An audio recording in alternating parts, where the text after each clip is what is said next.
Je, Ndindi Nyoro amemtoroka William Ruto kweli? Au kuna mchezo mkubwa wa kisiasa unaweza kubadilisha namna kura za mlima zitakavyopigwa mwaka 2027? Hili ndilo swali ambalo sasa limeanza kutawala siasa za mlima Kenya baada ya Kiaro MP Ndindi Nyoro kufanya uamuzi ambao wachache walitarajia. Kwa miaka kadhaa, Ndindi alikuwa mmoja wa vijana waliokuwa karibu sana na Rais William Ruto. Alikuwa sehemu ya safu ya kisiasa iliyomsaidia Ruto kutenga UDA na Kenya Kwanza. Lakini sasa mambo yamebadilika. Mnamo Agosti 17, 2026, Ndindi alitangaza kwamba ameondoka UDA na kuingia katika upinzani kupitia People's Party of Kenya, PPK.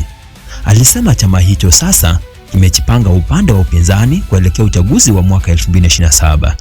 Na kusimama hapo, Ndindi akaanza safari yake ya kuitenga PPK, akianza na eneo lake la Kiharu, Murang'a. Hapo ndipo stori ilianza kuwa kubwa. Kama wewe ni miongoni mwa wale ambao umeingia ndani ya kituo hiki mara ya kwanza, subscribe, like na share video hii ili wengi waweze wakafikia ujumbe ambao unaendelea kupata moja kwa moja kutoka Mr. Zak. Mimi ni Nyampunde Zak. Ndindi amemtoroka Ruto kweli? Kwa mujibu wa Ndindi mwenyewe, uamuzi wake haukukuja ghafla. Amesema alikuwa akifanya mashauriano na viongozi mbalimbali wa kisiasa kwa karibu mwaka mmoja kabla ya kufanya uamuzi wa kuondoka UDA. Hii ni muhimu kwa sababu inamaanisha, kwa mujibu wa maelezo yake, hakuamuka Jumatatu moja akaamua tu kumwacha Ruto. Alikuwa akipanga hatua yake, na baada ya kutangaza kuondoka hakusema kwamba anataka tu kutenga chama chake. Alisema wazi kwamba upinzani unahitaji umoja na mgombea mmoja wa urais ili uwezo kumshinda Ruto mwaka 2027. Alitaja viongozi mbalimbali ambao angependa kuona wakifanya kazi pamoja, akiwemo Rigathi Gachagua, Kalonzo Musyoka, Fred Matiang'i, Martha Karua na wengine. Kwa hiyo ukiangalia kauli zake kwa juu, picha hii ni kwamba Ndindi ameondoka UDA na sasa anajaribu kutenga upande wa upinzani. Lakini hapa ndipo watu wa mlima wanaanza kuuliza maswali. Kwa nini Ndindi hakuenda moja kwa moja kwenye chama cha Gachagua? Kwa nini akaenda kuchukua PPK na kuanza kutenga political fieko yake mwenyewe? Na je, kama lengo ni kuunganisha upinzani, kwa nini kuwe na chama kingine kipya kinachoweza kuvuta watu wake wenyewe? Hayo ndiyo maswali ambayo yameanza kuzua mashaka ndani ya mlima Kenya, na baadhi ya wanasiasa wameenda mbali zaidi. PPK ni wheelbarrow ya kijani. Seneta wa Nyandarua John Metho, ambaye ni Secretary General wa Democracy for Citizen Party, amekosoa hatua ya Ndindi. Metho ameitaja PPK kama green wheelbarrow, akidai chama hicho kinaweza kuwa chombo cha kupunguza nguvu ya upande wao na kugawanya ushawishi wa kisiasa mlima Kenya. Hii ni madai ya kisiasa ya Metho. Hakuna ushahidi tuliopata unaothibitisha kwamba Ruto ndiye aliye nyuma ya PPK, na hilo lazima tuliseme wazi kwa watazamaji wetu. Lakini kwa nini madai haya yanapata nafasi? Kwa sababu historia ya siasa za Kenya imewafanya watu kuwa na mashaka kila chama kipya kinapoibuka katika eneo ambalo kura zake zinaweza kuwa muhimu sana kwenye uchaguzi wa urais. Kwa hiyo swali si tu Ndindi ametoroka Ruto. Swali kubwa ni PPK inachukua kura kutoka kwa nani? Murang'a inasema nini? Ndindi aliporudi Kiharu, picha haikuwa ya mtu aliyekataliwa. Alipokelewa kwa nguvu katika eneo lake la Murang'a na akaendelea kuuza ujumbe wa upinzani na umoja. Katika mkutano wa Mkuyu, aliwahimiza wapinzani wote kuweka tofauti zao pembeni na kutafuta mgombea mmoja wa urais. Hii ni pointi ambayo inafanya madai ya ameletwa kugawa kura kuwa na swali kubwa, kwa sababu kama lengo lake lingekuwa tu kuwawanya kura za upinzani, kwa nini anasisitiza hadharani kwamba Gachagua, Kalonzo Matiang'i, Martha Karua na wengine waungane? hatuwezi kumupa Ndindi hukumu kabla ya kuona matokeo ya kisiasa ya hatua yake, lakini pia hatuwezi kupuuza mashaka ya wale wanaosema subiri, chama kingine cha Mlima kinaweza kufanya nini kwenye kura? Na PPK imeanza kupata watu. Hii siyo tena movement ya mtu mmoja. Mnamo Agosti 20, Ndindi alisema viongozi 28 wakiwemo walioko madarakani, waliowahi kushika nyadhifa na wanaowania nafasi mbalimbali wamejiunga na PPK. Wengi wao walitoka Murang'a na Kiambu, ingawa kulikuwa pia na wawakilishi kutoka maeneo mengine ya Kenya. PPK yenyewe sasa inasema iko katika mikoa yote 47 na inajieleza kama chama cha mwananchi wa kawaida. Kwa hiyo kama chama hiki kitaendelea kukua, kutakuwa na jambo la kuangalia kwa karibu. Je, PPK itakuwa tu gari la Ndindi la kuelekea mwaka 2027 au itakuwa chama kingine kikubwa kitakachogombea nafasi mbalimbali kote nchini? Hapo ndipo hesabu inakuwa ngumu. Ndindi anafanya kitu kingine cha kushangaza. Katika mkutano wake wa Murang'a, Ndindi aliweka mpaka mwingine. Alisema watu walioko UDA ambao kazi yao imekuwa kuwatukana viongozi wa upinzani hawatakuwa na nafasi katika PPK. Akataja hata watu waliowahi kumshambulia Gachagua, Matiang'i na Kalonzo. Kwa maana nyingine, Ndindi atajaribu kutenga PPK ambayo haitakuwa tu ya UDA nyingine yenye jina tofauti. Anataka iwe ndani ya opposition camp. Hii pia inatengeneza swali lingine. Je, Ndindi na Gachagua wanaelekea kuwa washirika, washindani, au wote wanajenga mazingira ya coalition kubwa ya Mlima upinzani? Kwa sasa bado hakuna jibu la mwisho, lakini Gachagua naye anaelekea Murang'a. Na hiyo siyo coincidence ndogo kisiasa. Gachagua anaingia Murang'a siku chache baada ya Ndindi kuanza ziara zake. Gachagua alipanga kufungua ofisi ya DCP Murang'a na kuendelea na ziara katika maeneo ya Kangari na Kandara. Kwa hiyo sasa tuna viongozi wawili wenye mizizi katika Mlima Kenya wanaojenga nguvu zao kuelekea mwaka 2027. Ndindi akiwa na PPK, Gachagua akiwa na DCP. Na nyuma yao kuna swali moja kubwa: nani atakuwa na uwezo wa kulinganisha kura za Mlima? Alafu anatokea Ruto na kuanza kumutata Uhuru. Sasa hapa ndipo stori inakuwa pana zaidi. Kwa wiki iliyopita, Ruto ameongeza mashambulizi yake ya kisiasa dhidi ya aliyekuwa Rais Uhuru Kenyatta. Ruto amekuwa akimtuhumu Uhuru kuwa anahusika katika kuifadhili au kuisukuma upinzani kuelekea mwaka 2027. Katika moja ya mashambulizi yake ya hivi karibuni, Ruto anamtaja Uhuru kama sponsor wa baadhi ya wapinzani na hata kuwakejeli wanasiasa anaodai wanaungwa mkono na rais huyo wa zamani. Hili ni jambo ambalo hatupaswi kulificha. Kwa nini Ruto anamzungumzia Uhuru tena na tena?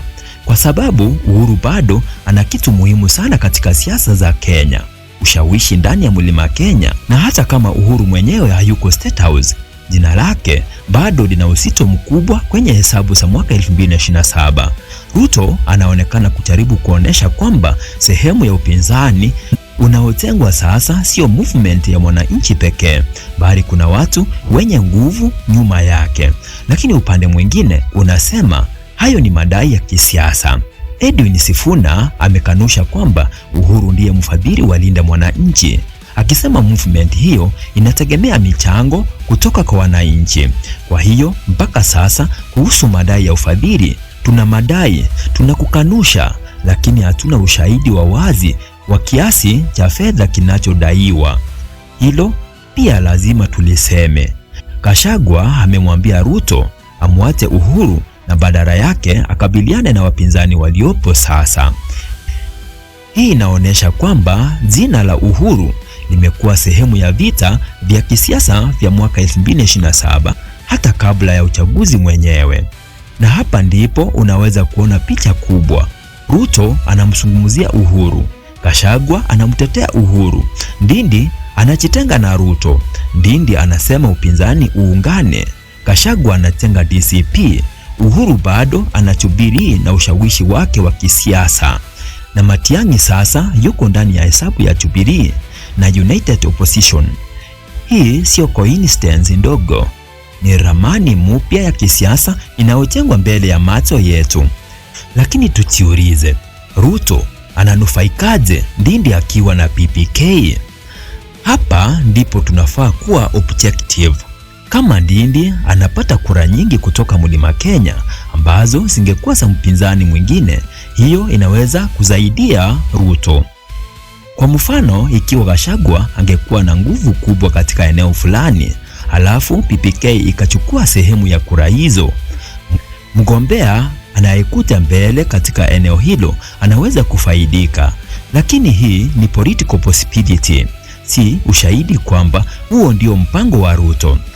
Na kuna upande mwingine wa hesabu. Kama Ndindi kweli ana uwezo wa kuhamisha wafuasi wake kutoka UDA kwenda PPK, basi anaweza pia kuwa amepunguza kura ambazo Ruto angezipata. Kwa hiyo PPK inaweza kuwa hatari kwa Ruto pia. Ndio maana si sahihi kusema mapema kwamba Ndindi ametumwa kugawa kura. Tunahitaji kuona PPK itapata nguvu kiasi gani, Ndindi atapata viongozi wangapi, watu wa kawaida watamfuata kwa kiwango gani, atashirikiana na Gachagua au la. Na muhimu zaidi, mwaka 2027 PPK itasimamisha mgombea wake au itaingia katika coalition. Hapo ndipo ukweli utaanza kuonekana. Ndindi anasema nini kuhusu urais? Na hapa kuna jambo ambalo limeongeza uzito kwenye story. Taarifa za wiki iliyopita zinaonesha Ndindi ameanza kuonesha wazi kwamba anaangalia nafasi ya juu zaidi ya kisiasa, huku ripoti nyingine zikisema ametangaza nia ya kugombea urais wa mwaka 2027. Kama hilo litaendelea kuwa msimamo wake, basi PPK haitakuwa tu chama cha kusaidia coalition, inaweza kuwa gari la Ndindi mwenyewe. Na hapo ndipo Gachagua, Kalonzo, Matiang'i, Karua na wengine watakuwa na jambo la kujiuliza. Ndindi anataka kuunganisha upinzani chini ya nani? Kwa sababu kila mmoja anaweza kusema umoja ndio muhimu, lakini siku ya kuchagua mgombea mmoja lazima mmoja akubali kumwatia mwingine. Hapo ndipo vita halisi inaweza kuanza. Na mtu wa mtazamaji wa Mlima anaweza kujiuliza, mbona kila mtu anakuja na chama chake? DCP, BPK, Jubilee, Wiper, ODM na formation nyingine kama lengo la kumtoa Ruto. Je, vyama hivi vitakubaliana kweli kuhusu mgombea mmoja, au tutafika mwaka 2027 kila mmoja akiwa na candidate wake? Hii ndio swali kubwa zaidi kuliko hata Ndindi kuondoka UDA, kwa sababu kura zinazogawanyika ndizo zinaweza kuamua uchaguzi. Kwa hiyo Ndindi ni traitor au game changer? Mimi sitaki kumpa jina hilo, kwa sababu historia bado haijaandikwa. Watu wengine watasema amesaliti Ruto, wengine watasema ameonesha utajiri wa kuondoka serikalini na kuingia upinzani, wengine watasema ni mpango wa kisiasa wa muda mrefu, na wengine wataendelea kuamini kwamba PPK inaweza kutumika kugawa kura za Mlima. Lakini kwa sasa jambo tunaloweza kuthibitisha ni hili: Ndindi ameondoka UDA, ameingia PPK. BPK imejiweka upande wa upinzani, imeanza kujenga grassroots structures, imeanza kupata viongozi kutoka Murang'a, Kiambu na maeneo mengine. Ameita upinzani uungane na ameanza kujenga picha yake mwenyewe kuelekea mwaka 2027. Wengine kama vile madai kwamba amefanya hivyo kwa maagizo ya Ruto bado ni madai, na sisi hatutaki kudanganya watazamaji wetu. Mwisho kabisa, kwa sasa Mlima Kenya uko kwenye crossroads.